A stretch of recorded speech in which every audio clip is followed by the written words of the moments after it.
IVM.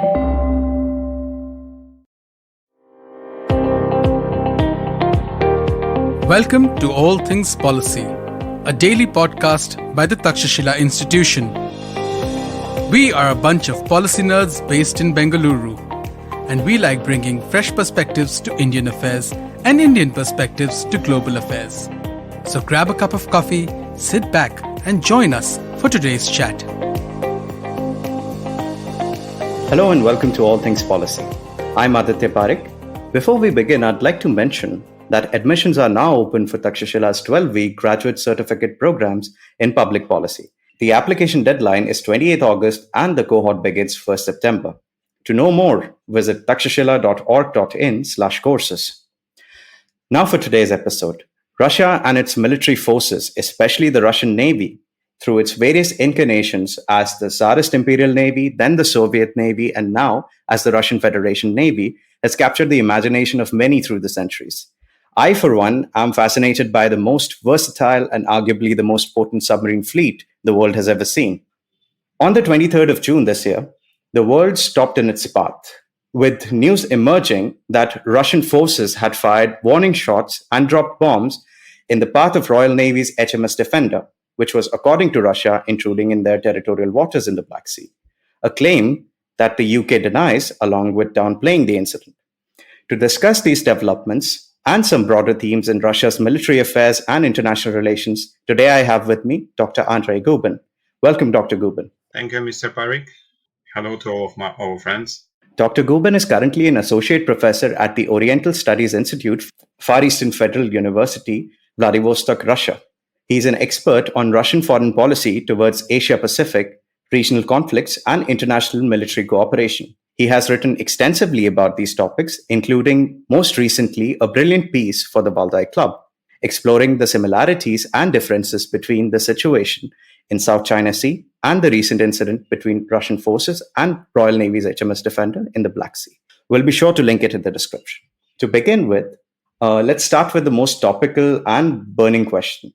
So, Professor Gubin, how do you see the recent incident between Russian forces and Royal Navy's HMS Defender in the Black Sea? Is venturing into waters around the Crimea without Russian state's permission truly a newly uncovered red line for NATO? Or was this clear from the time when 3 Ukrainian boats were captured in 2018, transiting through the Kerch Strait?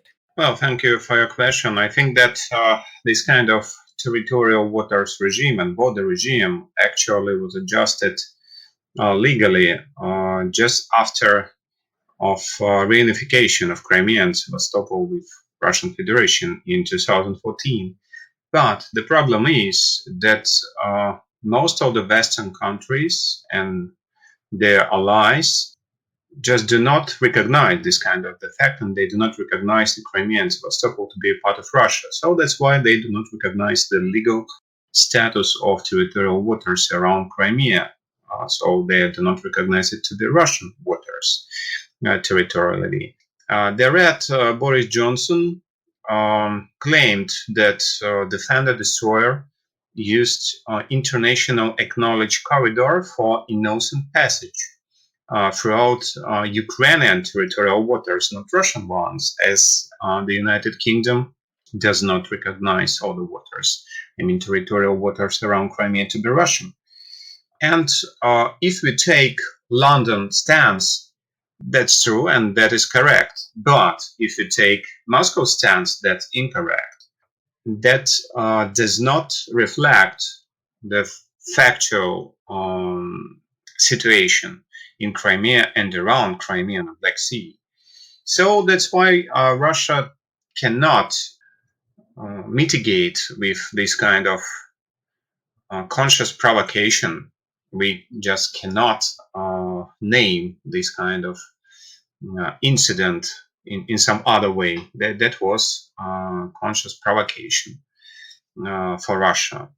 That's why Russia would thoroughly track all the maneuvers of NATO warships in the Black Sea, especially in waters adjacent to Crimea Peninsula, as Crimea is strategically very important and very sensitive, extremely important for Russia.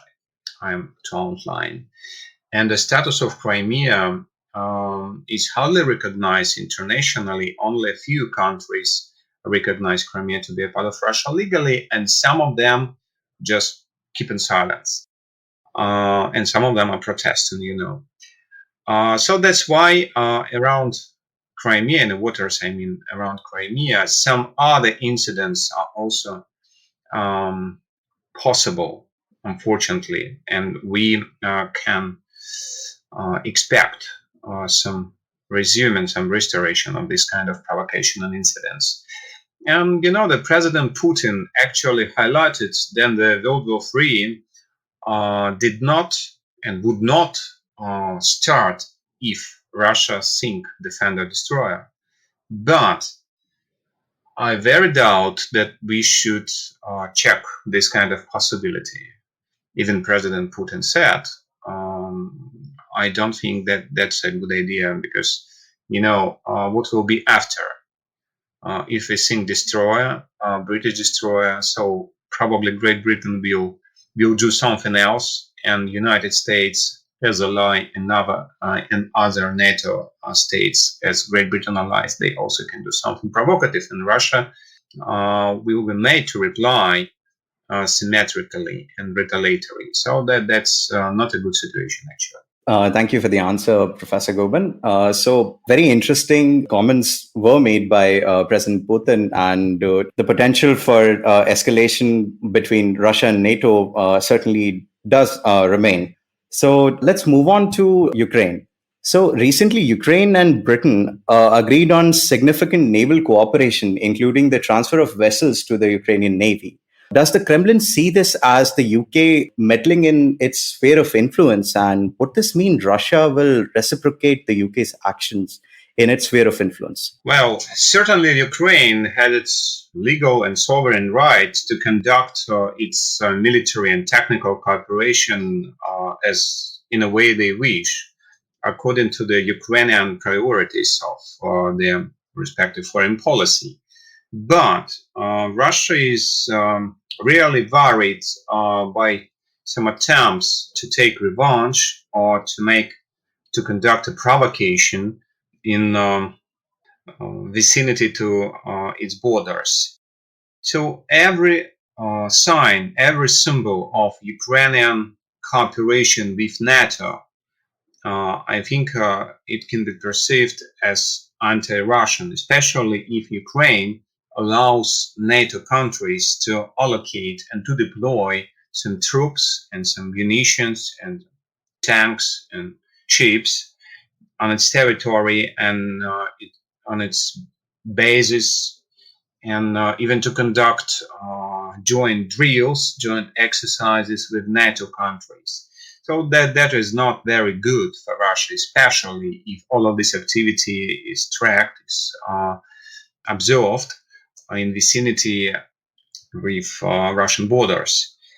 Moreover, NATO countries and Great Britain especially would implement their respective interests to contain, to deter Russia in any space, in any sphere where they can to deter. And we should recognize that, unfortunately, Ukraine for today is not well controlled by its own government. So it's like President Putin just outlined, that Ukraine is not self-sufficient, and Ukraine is under outer government, so that it's not governed domestically. So they have something influence, critic influence from abroad. And I think that President Putin mentioned the United States and other NATO powers. So that's it. Interesting. So Ukraine is definitely taking some help from Western countries, and that might not exactly sit well with Russia because, well, it's right to, next to Russia, and Russia wishes to see Ukraine as one of its compatriot countries and getting closer to the West, which doesn't always have Russia's best interest in mind, is something that is going to affect the Kremlin. So Moving on to Russia's own military. So the Eastern Military District and the Pacific Fleet under it have the mandate that stretches from securing Sakhalin, the Kurils, to Hawaii and beyond. So, in this context, how do you see the recent exercises of Hawaii? Well, I think that was very unexpected, even for inhabitants of Vladivostok, which is a main base of Russian Pacific Fleet. I mean, this kind of passage, the patrol and the large-scale exercise in the Central Pacific of submarine, of ships and some airplanes of Pacific Fleet in the Central Pacific, just near Hawaii, from northwest to Hawaii. And passage in 35 miles at the Hawaiian coast.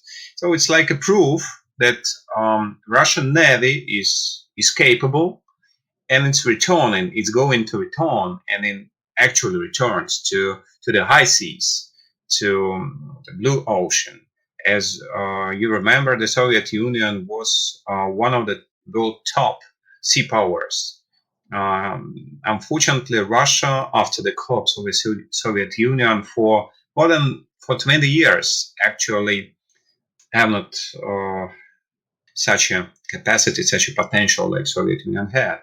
But as for contemporary Russia, politically and militarily, Russia is globally influencing power. So that's why Russia is tending to defend its interests not only around its territory, but also wherever in our planet where Russia has its interests. Would it be Central Pacific or Africa or Far East or Middle East or Central Asia? So then doesn't matter. You know that Hawaii is an outpost of American military, of U.S. Navy, in East Asia specifically. So that's for Russia, that was very important to manifest that not only U.S. warships can patrol in vicinity and proximity to Russian waters. We can remember the incident of last November, then USS McCain invaded to Peter the Great Gulf, just near Vladivostok, and it was nearly bombed by a Russian warship, Admiral Vinogradov. And Russia demonstrated by this kind of drills, large-scale exercises near Hawaii, that Russia has interests in Pacific, and Russia is influencing power here, and we can prevent any unwilling activity in the region. So that was a signal to the United States and its allies. Indeed. And it would be fair to say that Russia definitely punches above its weight post Soviet dissolution in international affairs and military affairs in securing its interests. And perhaps this is all possible because of the doctrinal and strategic genius and literature left behind by Admiral of the Fleet of the Soviet Union, Sergei Gorshkov, I think. Yes, I think so. That some Soviet doctrines, some Soviet ideas are revised, and they are to be used as as a rules, as a directions of restoration of new Russian Navy might. Fascinating. So let's talk about the UK. So the British Secretary of Defense, Ben Wallace, has confirmed that Russian submarines have been spotted in the Irish Sea, and this is unprecedented. So what is your take on this claim? Allegedly, Great Britain and British Navy, they detected Russian submarines in the Irish Sea because Russian submarines allowed them to be detected, I think so. That was improved kilo class, is like a black hole in the sea. So it's very stealthy. That's a very complicated task to detect this kind of submarine. The anti-submarine warfare system around British Islands is rather powerful, but I guess that Russian submarines, as Soviet used to, can penetrate the anti-submarine warfare system around British Islands. We can remember the Soviet times there when Soviet submarines, mostly nuclear-powered submarines, they trained to break through British and NATO defense, and NATO trained to detect. So that was, mutual training, but never warfare. So happening. As for today, we should outline that Great Britain has, for today, one carrier group with Queen Elizabeth. Prince of Wales is to enter the service probably in 3 years or 4 years, something like that. And this kind of carrier group acted recently in the Black Sea. The Defender destroyer was a part of this kind of carrier group with Queen Elizabeth. And after that, British carrier group will be dispatched to South China Sea in the end of July. Probably they can be there, and they will face Chinese warships there. So I think that London is going in a fair way of Washington politics. They are just following Americans. And we can witness that American foreign policy is going to be more and more anti-Russian and anti-Chinese, actually. That's why we cannot expect some soft reaction from Moscow. So we are not going to play with. We are going to be rather firm. That's it. So we can expect some other, submarines around British Islands and in La Manche Channel. Why not? Interesting. So Britain called Russia the main active threat to its security in its integrated review document that came out earlier this year. So was such a clear antagonism towards Russia wise of the UK? Well, I've just mentioned that London foreign policy is not, individual, is not self-efficient. They go in a fair way of Washington politics, and almost all NATO countries are following Washington course, actually. Only a few of them trying to separate military issues from economic cooperation, from some humanitarian issues, like Germany, like Italy, like Hungary, or Turkey. So they are trying to be quite independent on some issues, some agenda, some part of agenda from Americans and from British. I think that London still remembers that kind of great game they had with Russian Empire in 19th century, in the beginning of 20th century. And as we might remember, the part of a great game was Crimean War in the second part of in 1850s, and also Russian-Japanese War of 1904, 1905. And probably London is missing very much its military might, naval might of imperial class, world number one navy, and this kind of colonial legacy. But that the times changes, and as for today, there's no way for London to be number one country in the world, on the globe.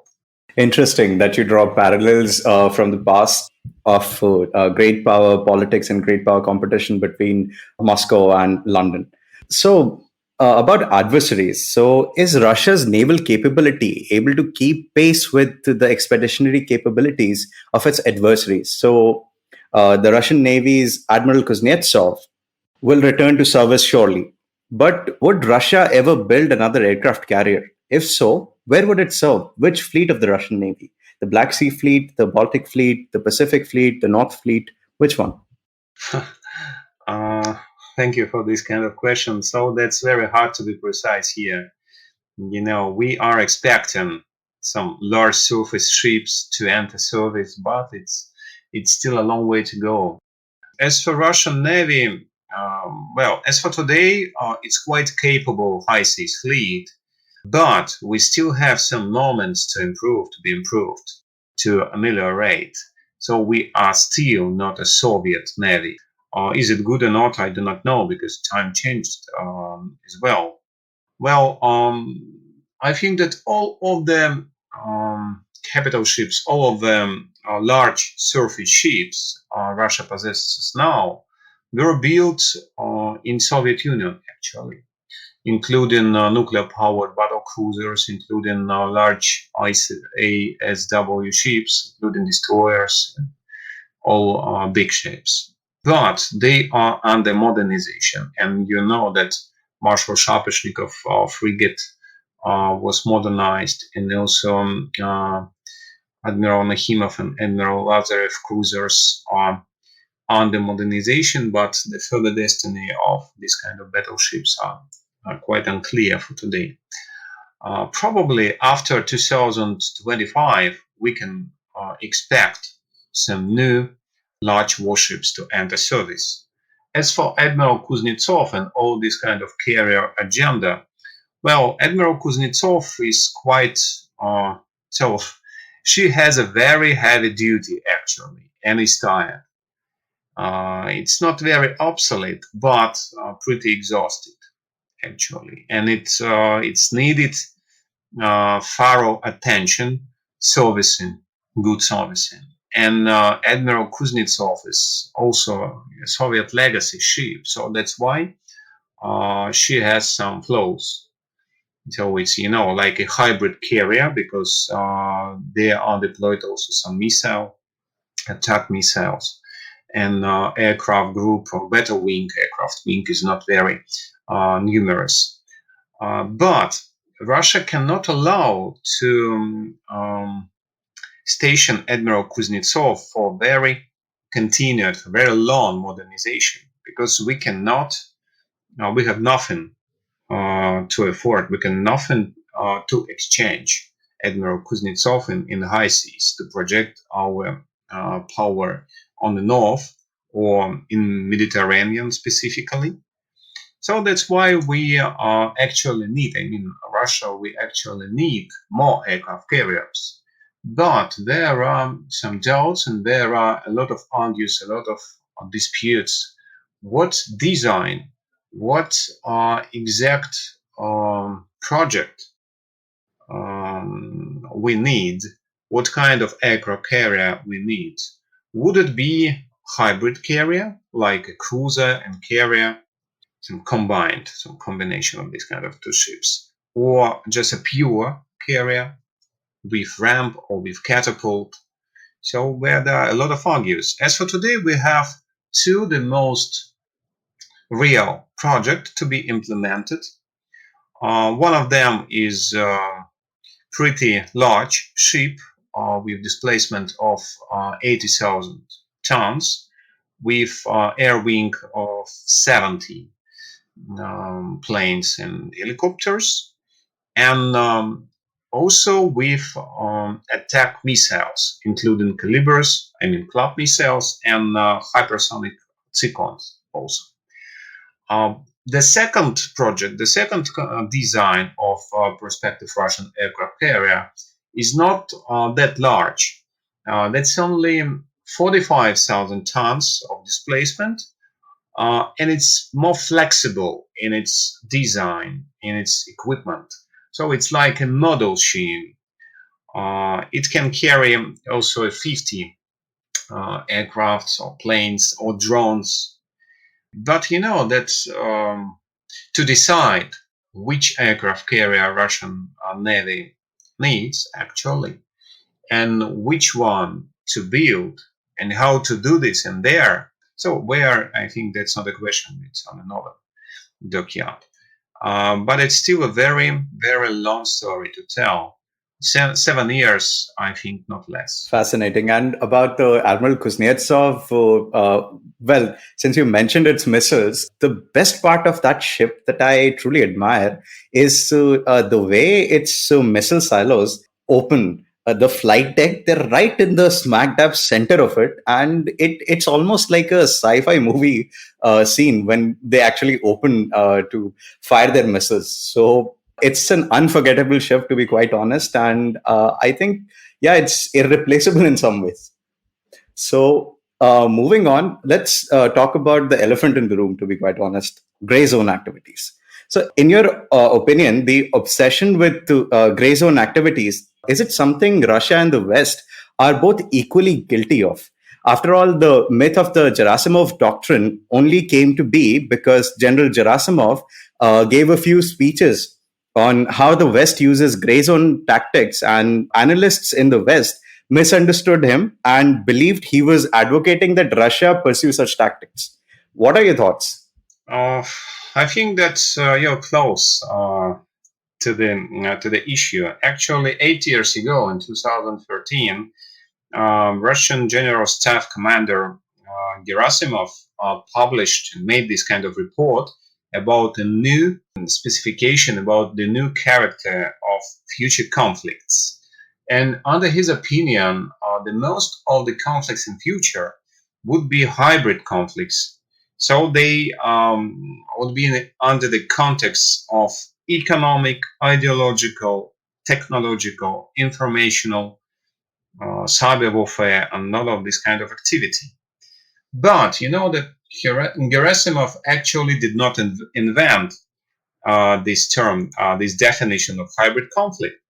If we remember Thucydides and his work about the Peloponnesian War, that's is to be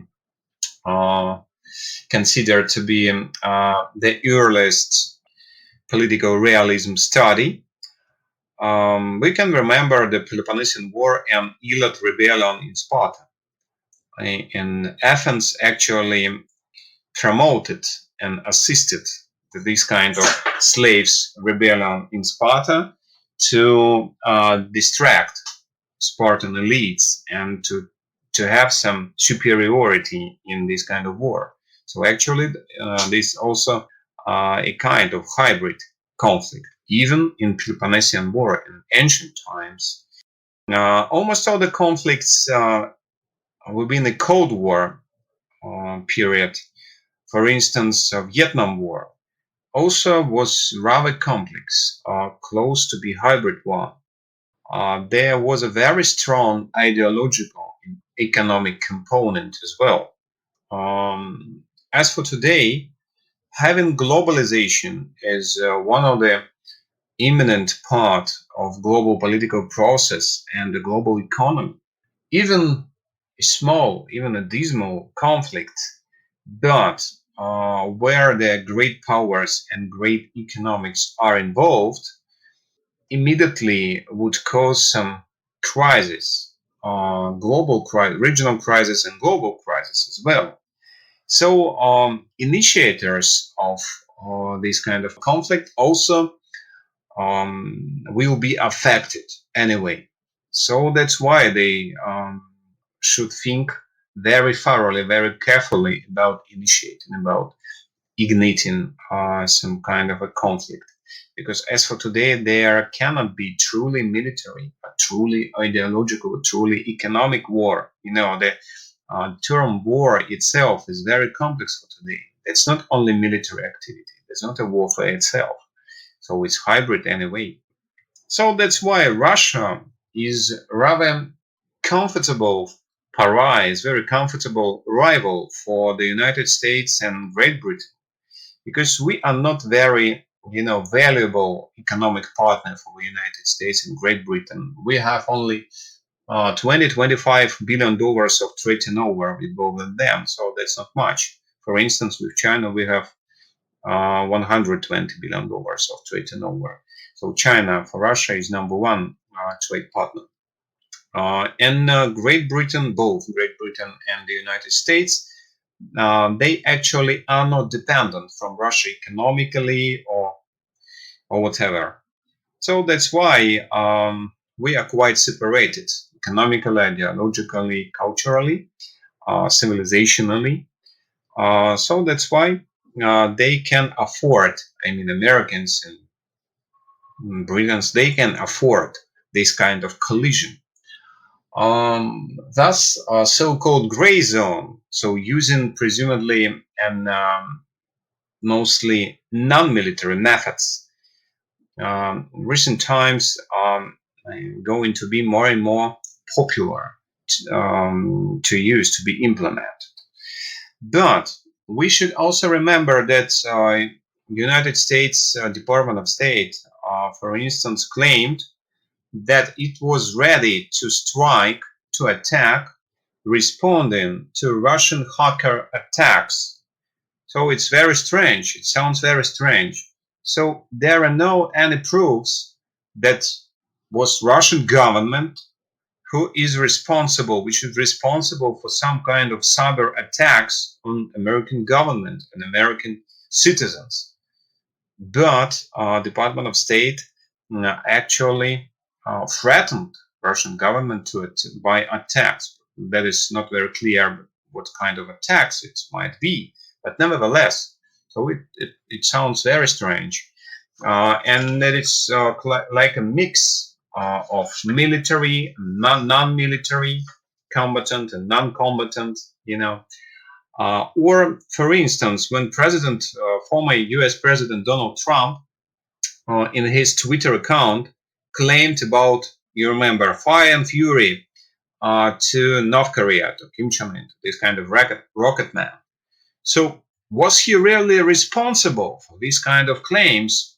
There are these kind of claims actually reflection of American voters, of American people position. So has Donald Trump legal right to claim almost a war to North Korea, even on his personal Twitter account? So it's very, sensitive, and it's very this kind of gray zone you mentioned. So that's it. And that adequacy and symmetrically are very comprehensive issues for today. Which kind of response can be adequate and can be symmetric? It's very comprehensive. President Putin outlined that if Russian Navy or Russian planes would sink British warship in Black Sea, so that's not, a true casus belli. So that's not a case of World War. And we also remember when Turkey fighters actually shot down Russian bomber in Syria. So that's also a very serious incident. And I think that patient of military, patient of leaders should not be sustained, should not be checked in this way, in this kind of provocative way. So it's very dangerous. I think that Russia and NATO countries, so we have a very long story of opposition. We remember very clearly Cold War experience. And I think that old NATO countries and Russia as a, part of the successor of the Soviet Union, legal successor of the Soviet Union under all the treaties, we are quite responsible to this kind of opposition, even in military terms. We understand very clearly what can happen if we would be not very responsible. But that in NATO there are a lot of new members which probably are not this responsible, like Baltic states and also some other countries. They are striving to be NATO members, like Ukraine and like Georgia. And they think that the best option for them is to do harm to Russian interests. But I do not think that's a very great option. And I also believe personally that for old NATO countries like Germany, like France, like Great Britain, why not? This kind of behavior of new NATO members is not very good, because all the NATO and the major NATO countries will be responsible and will face Russian retaliation if something bad is happening. And also, if we mention gray zone experience, I think that for today, the most experienced guy in this kind of gray zone dealing and coping with gray zone is China, actually, because it's the most popular way to do business for China is to make gray zones in East China Sea and South China Sea.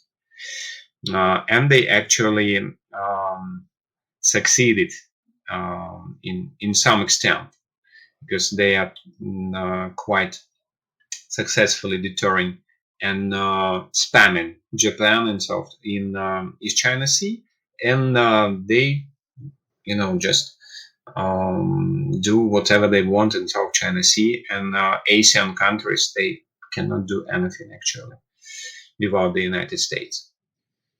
So that's a little bit, probably a lot of words about gray zone and this kind of activity, and Russian new doctrine of Gerasimov doctrine. Actually, it's not official doctrine, but nevertheless, some of the ideas are pretty clear.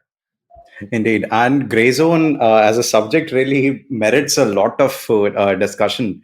And there should actually be a separate episode dedicated to it. We've actually also previously tackled the subject on this podcast as well, and would love to have you on for another discussion.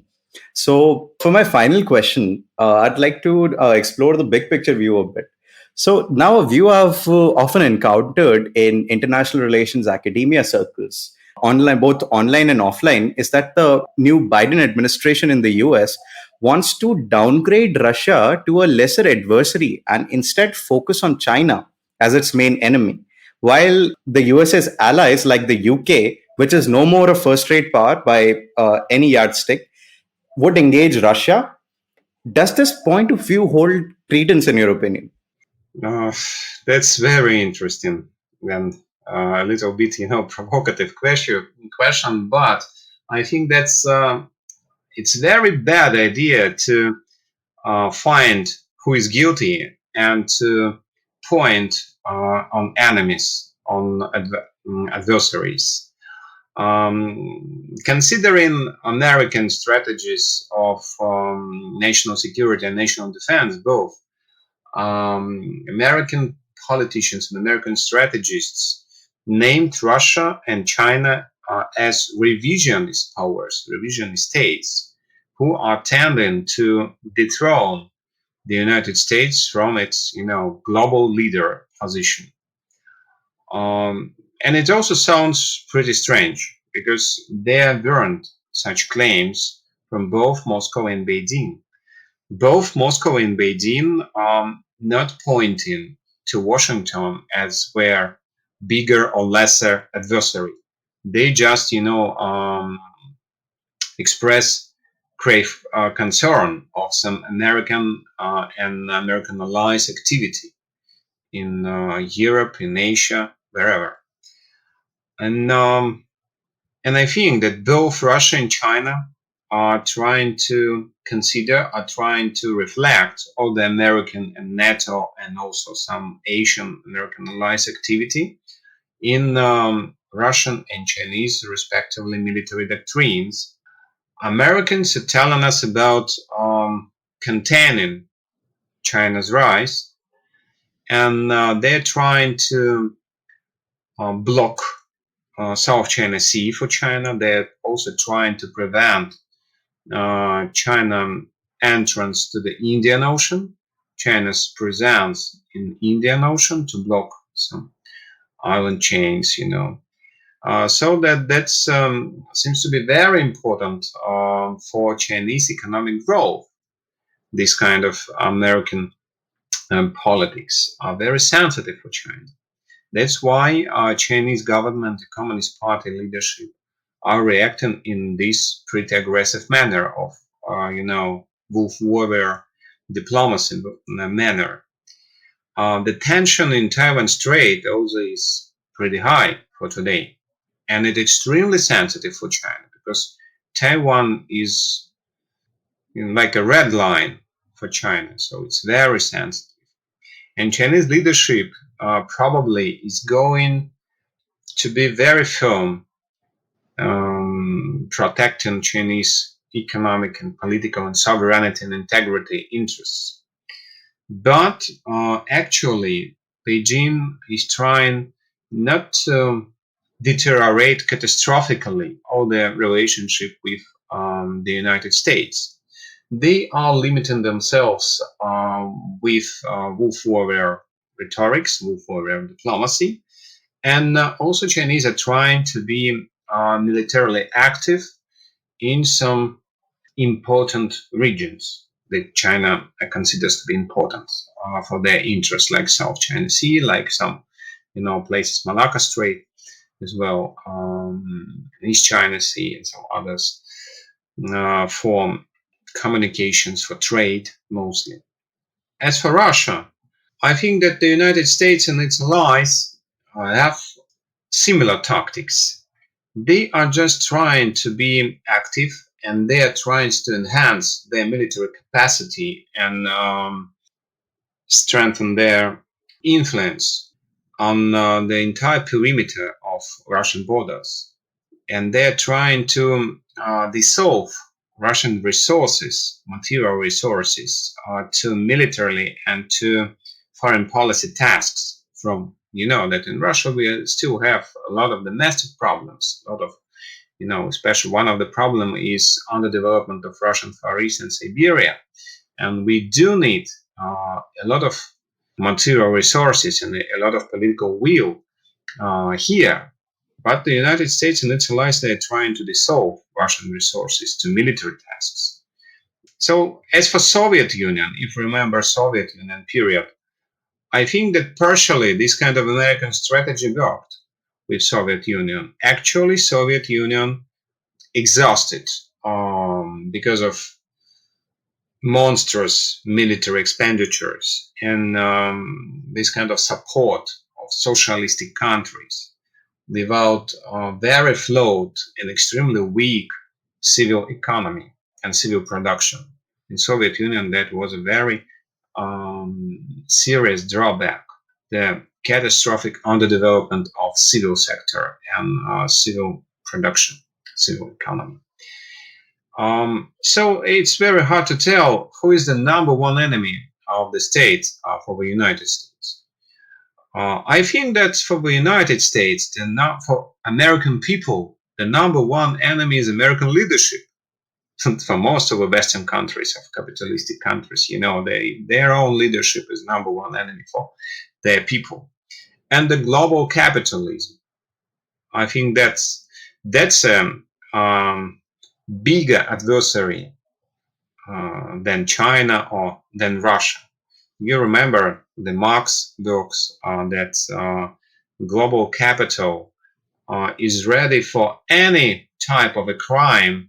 So 30% of wealth, 30% of bonus. So that's it. And it's very dangerous to point who is guilty. To say that one country is more guilty, the second one probably is a lesser enemy.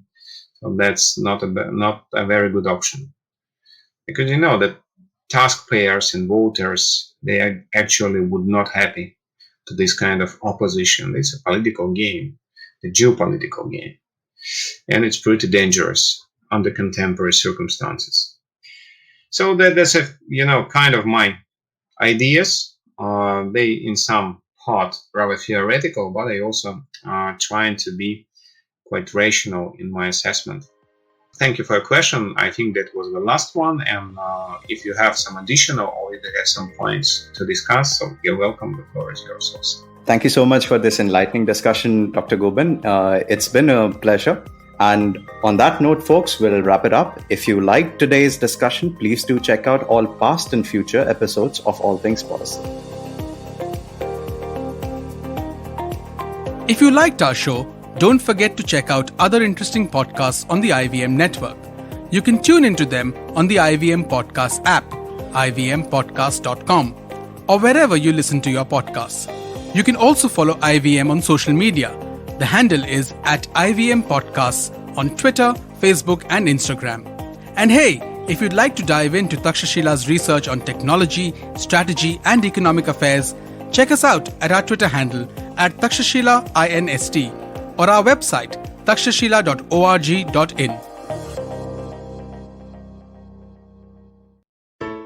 I hope you enjoyed that show. If you aren't following us on social media, please do. We're IVM Podcasts on Twitter, Facebook, and Instagram. I'd like to thank the sponsors on the network this week, CET, Cred, and Global Victoria. We thank you so much for making all of this possible. So this week on Cyrus Says, Tapsi Pannu was recently featured in the Netflix original Haseen Dilruba was on. They discussed her experiences in Bollywood and a whole lot more. On Begin the Journey, Ashish Vidyarthi enlightens us with his wisdom on how one can get freedom from their own thoughts or insecurities when they communicate with others. On The Millennial Athlete, Tanvi and Shlok fill us in on all the drama from the world of sports with Wimbledon, Euros, and World Test cricket making headlines every day. On Postcards from Nowhere, Utsav Momoria kicks off a new series, Beneath the Veneer. We travel to the Hashemite Kingdom of Jordan, where he takes us through his first experience of encountering the Red Sea. We have a brand new show, Misconduct. It's a true crime show hosted by Ragvi, a lawyer, and Nisha, a PR pro. They tell us about the story of Cyanide Malika, the lady who offered cyanide-laden sweets to women and after they died, loot their gold. On the Global Victoria Tech Talks podcast, we showcase some compelling new tech stories coming out of Melbourne. On one episode, Pawan Srinath speaks to Joe Agan from Nelnet International, where they discuss how the pandemic has affected the edtech sector and its evolution. Another episode has Varun Digirala talking to Ross Simons from Big Ant Studios about the gaming ecosystem and how they envision translating a sport to a game. And with that, I hope to see you again next week. Namaskar, dear friends. My name is Ashish Vidyarthi. Life, as you know, is a journey. And you and I, travelers, how can we celebrate this travel? I have a podcast for you, Begin the Journey. I share stories and moments from my life. Do tune in every Monday and Thursday to listen to my podcast on the IVM Podcast website, app, or wherever you get your podcast from. Cheers.